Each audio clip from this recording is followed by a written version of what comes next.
பாக்குறவங்கள நான் தப்புன்னு சொல்லல. எனக்கு பெரிய நம்பிக்கை இருந்தது இல்ல.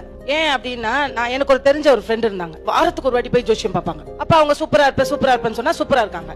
இல்லமா இந்த வாரம் உனக்கு நல்லா இருக்காதுன்னா அந்த வாரம் உண்மையிலேயே அவன் நல்லா இருக்கான். அந்த மாதிரி இருந்திருக்காங்க. அப்புறம் டெய்லி இந்த கலர் தான் போடணும், அந்த கிழமையில ஒரு கலர் ட்ரெஸ் போடுவான்.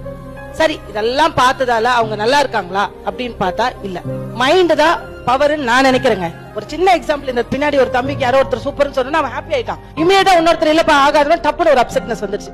நான் ஃபர்ஸ்ட் டைம் இந்த சனி பெயர்ச்சியை பத்தி பேசும்போது அஷ்டம சனி, கண்டக சனி, கணவன் மனைவி உறவு பிளவுபடும் அப்படின்லாம் பார்க்கும்போது ஜென்ரலாவே இப்ப அவர் என்ன பேசினாலும் அஷ்டம சனி, அதனாலதான் நீங்க என்கிட்ட இப்படி பேசுறீங்க. என்னையே அறியாம நான் அதுக்குள்ள போறேன் சார்.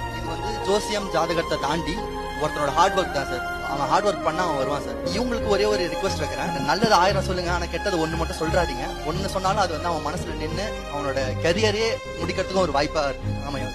எல்லாரும் சொன்னாங்க நான் கலைஞர் டிவிக்கு போறேன் அப்படின்னு. அங்க போவாதரா, அசிங்கப்படுத்தி அனுப்புவாங்க, தயவு செய்து போவாத அப்படின்னு ஓப்பனா சொன்னாங்க சார்.